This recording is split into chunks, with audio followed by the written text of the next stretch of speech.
Welcome to the We've Seen a Thing or Two podcast. As investigators and mediators focused on regulatory and workplace conflicts, we have seen a thing or two and learned a thing or two.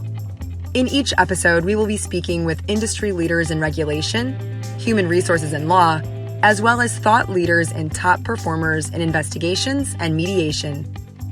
We bring our audience interesting and cutting-edge information on conflict management as it relates to professional regulation and workplace disputes. This industry is one of many views, and we have to say that some views shared by our guests are not necessarily shared by the We've Seen a Thing or Two podcast, its host, or sponsors.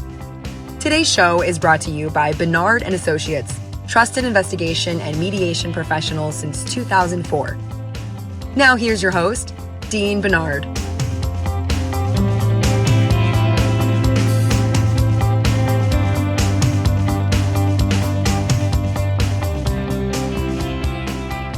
Hey everybody, welcome to the show and thank you for listening. Now, today's guest is not only an accomplished expert on professional regulation, but also a really good friend of mine and a colleague that I've enjoyed working with on so many projects. He's currently serving as the Deputy Registrar at the Home Construction Regulatory Authority in Ontario, Canada, and he is the current President of the Council on Licensure, Enforcement and Regulation. Now, for those of you who don't know what that is an international association focused on professional and occupational regulation.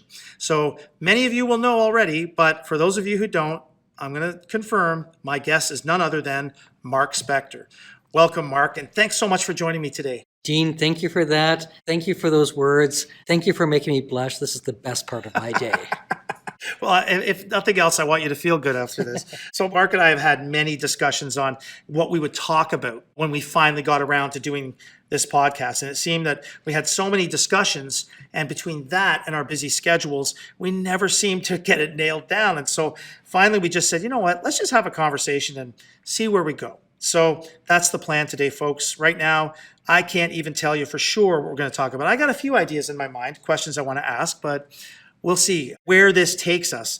And to kick things off, I guess because I am the host and you're the guest, Marc, I suppose perhaps I should probably open with a question for you. So here's my thinking. I see you as a leader. You're definitely a regulatory leader. And on that subject of regulatory leadership, can you share with us some insights for people on leading regulatory teams, maybe some lessons learned? I mean, what's it like being a leader in this industry? Way to start with a softball.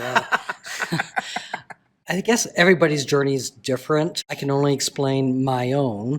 And this is probably part of my story where it's changed the most over the years, where I've probably learned most about myself and that kind of self-reflection. And I now oversee a team of about 50, and I learn from them almost every single day. I learn both from what they teach me, but I also learn in my interactions with them a little bit about me. And maybe just one example that comes to mind. I remember one day, it was a Monday. I had just come back from a CLEAR conference. I was in the staff kitchen. People were milling about. Everyone's getting coffee. And a colleague came up to me and goes, "Marc, how was your weekend?" And I said, "It was great. I came back from a CLEAR conference. I learned about artificial intelligence. I learned some great things that they were doing in Louisiana and an initiative in Australia. And don't even get me started about what's happening in Ireland." And I went on, and I meant it. I was very, very excited. And the person was listening diligently until I finished. And I said, "Well, how was your weekend?" And their response was, "It was great. My daughter, she just turned 5. It was amazing. We had all the kids. We had a piñata. We had a clown. And Marc, you should have looked her in the face, and you've never seen such a smile." And wow, what a different kind of story that was. And for me, that was a changing moment. That was a lost opportunity for me to make a connection, to communicate, to go where someone is, where they are, and see it from their perspective. And it was a valuable lesson for me that I've tried never, ever to forget. Yeah, it's so important that we realize that regardless of what we do, we're human beings. We have lives, we have passions, we have things that are happening that we have to, good leaders embrace that, right? Good leaders work with that, and not just for show, but demonstrate genuinely a desire to understand what people's lives are like and what they bring, because it's those lives that bring those unique perspectives to what we do. I'm so glad you just said that, because now that I think about it, not only does it make me a better leader, hopefully a better human being, but it makes us think about, well, what about those consumers out there, those patients, those persons that we think about great regulation and their families and how they interact with us and each other. I hadn't actually thought about that until you just mentioned it, but you're right. Yeah, it's interesting. And, when we think about leadership in general, and this is maybe just a little bit of a tangent, but anybody who knows me knows I'm not afraid to do that. But I think back to my first job where I was a leader. I was a manager of a team of roughly 25 people. And I was leaving that position to start my company over 20 years ago. And somebody said to me, "You've done a lot of different things. You were an emergency room nurse, you were a police officer, and you've done this job, and now you're going to start. What's the hardest job you ever had of all of these?" And I said, "This one." Really? Because whenever I was working as a nurse, I knew what I needed to do. Whenever I was working as a police officer, I knew what I needed to do. Whenever I was leading people, there were question marks. There were always questions. How do I lead people in a way that benefits them, benefits the organization, benefits everybody? And I think really at the heart of it, it is understanding those people, getting to know them on that level that allows you to really connect. And I think the hardest thing for any leader is learning those lessons, right? Yeah. And do you think about them? You want to know, are you doing right by them? Did you have a good day? Did you support someone? Or did you inadvertently let them down and think you can do better tomorrow? Think about that all the time. Yeah, no, 100%. Now, of course, we're talking about leadership, and everybody who knows you and anybody who's involved in regulation knows that you're really a regulatory thought leader, right? I mean, you're the president of CLEAR currently. You knew I was going to bring that into play. But as the president of CLEAR and as a person who has shared your thoughts on regulation and really good thoughts, insights, talk to me a little bit about that challenge of taking on the leadership in regulation that sort of goes beyond the day-to-day and looks at the bigger picture. What's that been like? Maybe I can phrase it this way. There's no school of regulation. We all kind of either fall into it or it's been a calling and a passion, but there's no one way of doing it. We all have our own story. And for me, it started off of two careers. One being a lawyer supporting regulators, and then finally drinking the Kool-Aid and joining them and to lead them. And I remember how much I didn't know, or at least I thought I didn't know, and just striving to want to learn and do more. I remember my very first CLEAR conference. It was in San Francisco. I don't want to tell you how long ago it was, but I showed up. There was maybe 600 regulators from around the world, and I was in awe. And it just seemed so cool to me. And I loved the discussion. I couldn't participate, mind you, because I just didn't feel like I was on that level. But just taking it in like such a fan. But I also remember how interested I was, but also how strangely isolated I felt. Almost lonely. That I feel this, I have some anxieties, questions I want to ask, but I felt almost embarrassed to ask them. So that was my very first CLEAR conference. And taken away with awe and humility. And over the years, I just kept going and started making relationships, making friends, learning new things and hearing about different ventures and ideas and opening and expanding my mind. And with that, I became somehow part of a community of sharing and collaboration and like-minded people, but with different views. And one of the questions I get often asked now is, what's it like at the CLEAR board? What's happening behind the scenes? I wondered that myself. And I can tell you, it's amazing. It's almost like the way I describe it, it's like Wolf Blitzer in the war room at CNN. There's information coming from literally around the world with titans in their industry and amazing people at what they do. And sitting around the board table, the level of discussion and thoughtfulness, it's amazing.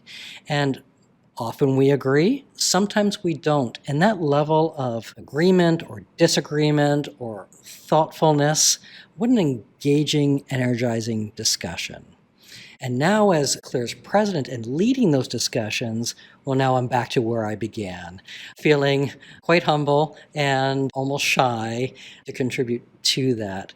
But it's honestly been the best experience of my life. Oh, that's incredible. And people who know me know I'm a pretty sort of outgoing and gregarious kind of person, but I honestly couldn't see myself in that position. I have a lot of respect for people who are willing to take that on, because being in that role as president of an organization like CLEAR is a daunting task. You want to live up to the past presidents that have helped to lead the organization and work with those people. Like, there's a lot of responsibility there. And I admire the fact that you've taken that on. Well, you're kind. So you're right in that there's a legacy, and nobody wants to screw up. Nobody wants to be that person and be remembered. But I try to remember, why are we doing this? What the art of the possible is. Think about the kind of regulator and leader that I'd like to be. And as you and I both are in front of a microphone right now, I think neither one of us has seen a microphone we didn't like. Very true. And here we are. Yeah, exactly. And what I love about this is you've just given me the great sort of opportunity for a segue into another question for you, because you talked about legacy, you talked about where we're going, and I've heard you talk a lot about regulatory change. What does the future of regulation look like? Where are we going? I mean, what are the changes that we should be expecting to see, whether they be part of a conduct-related piece or policy development piece, legislative change? I mean, regulation is, I think, undergoing rapid change all over the place.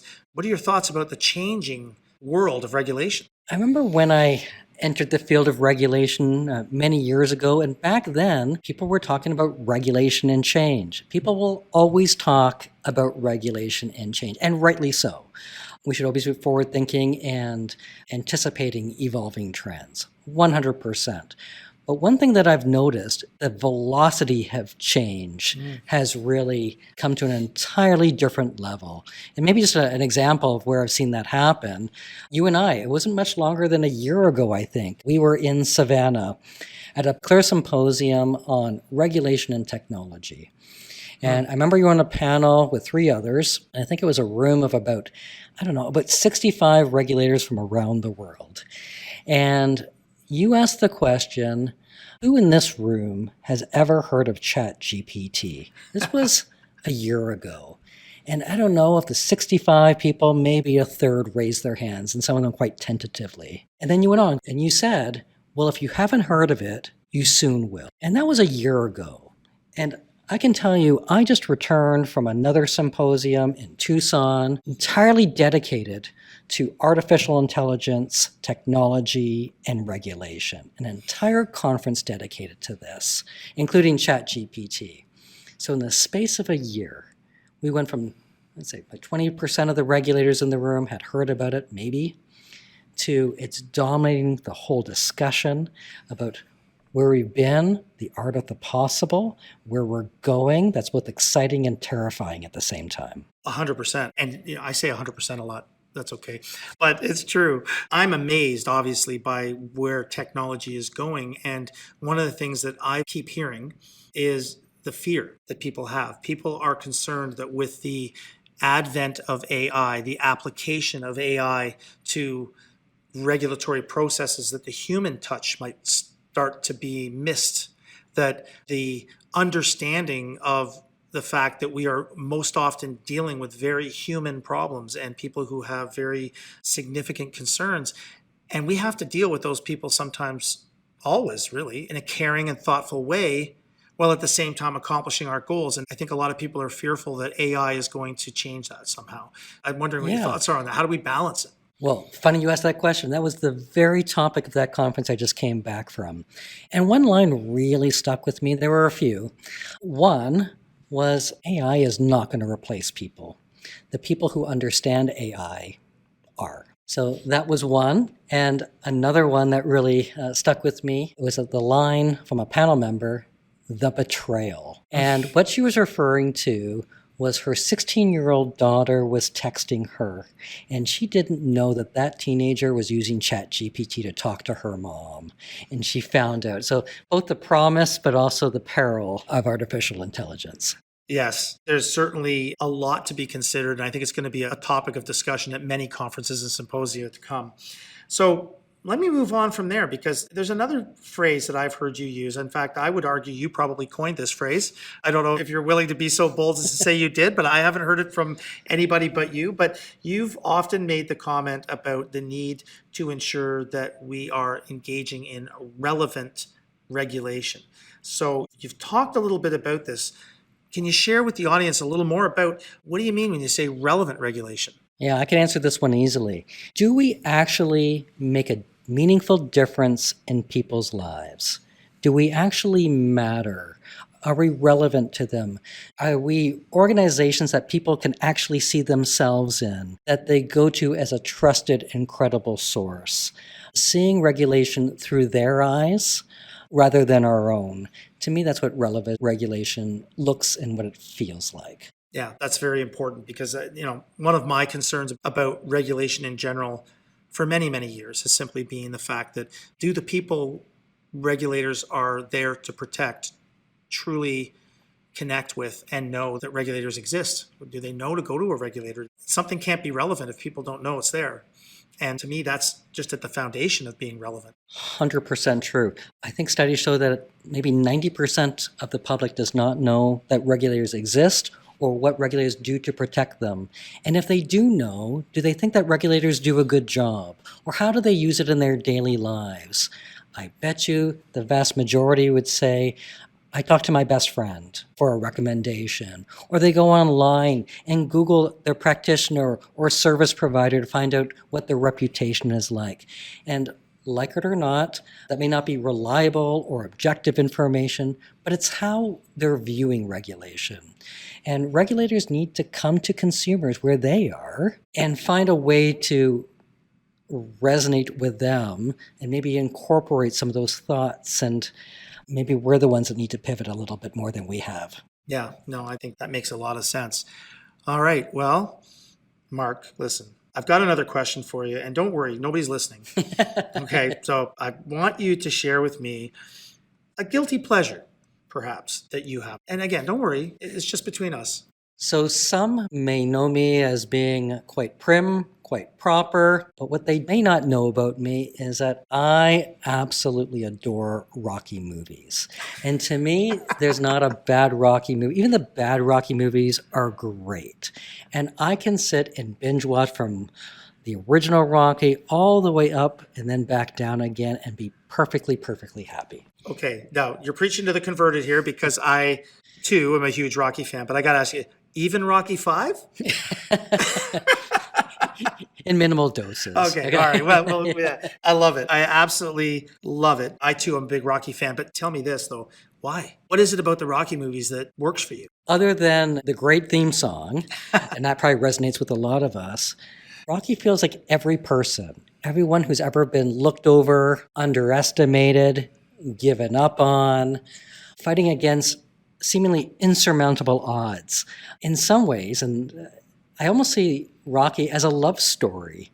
It's a love story about a passion, about a man's wife, and about keep reaching for that rainbow. And I just love that message. I find it gratifying every time I watch it. I love it. And what's interesting too, a lot of people don't know this, and I won't go on and on, but what I find incredible about that is the story of Rocky translates to the story of Sylvester Stallone, who wrote Rocky, who also had to overcome insurmountable odds. It's kind of interesting that a person trying to make it and live that dream wrote a movie about that, which ultimately allowed him to live his dream. I just find that sort of connection amazing. I didn't know that story, but I wonder if that's why it feels almost so authentic to people, because it's real. It's real life. It is. Yeah, absolutely. Well, thank you for sharing that. And I lied. I'm sure there's hundreds and hundreds of thousands of people that are listening to this. So your secret is now out, Marc. There's nothing we could do about that.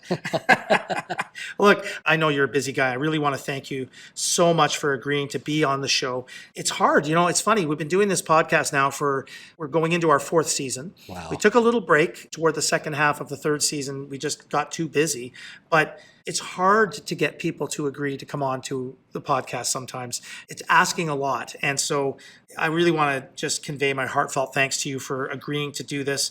I know that our listeners will appreciate some of the insightful things you've said and are going to have questions for you. So how can people connect with you? I love to engage with people on LinkedIn. I message there occasionally, and please reach out. E-coffee, always very, very welcome. Dean, thank you. I love this. Always a pleasure, and I hope that we can do this again. Oh, we will. We absolutely will. All right, folks, that's it for this episode. Thanks again for listening. Please send us your comments and suggestions. Your feedback really does help us. I want to keep bringing you interesting and helpful content with each new episode that we produce, and it helps to get your feedback on that.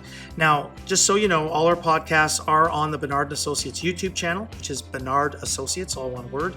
So check it out there if you want to go back and look at older episodes. And there's also a lot more on that YouTube channel to explore that some of you may find interesting. If you want to reach out to me, you can get me by email at dbenard@benardinc.com or Dean Benard on LinkedIn. So with that, all the best to you folks. We'll see you next time on the We've Seen a Thing or Two podcast. Take care. Bye-bye.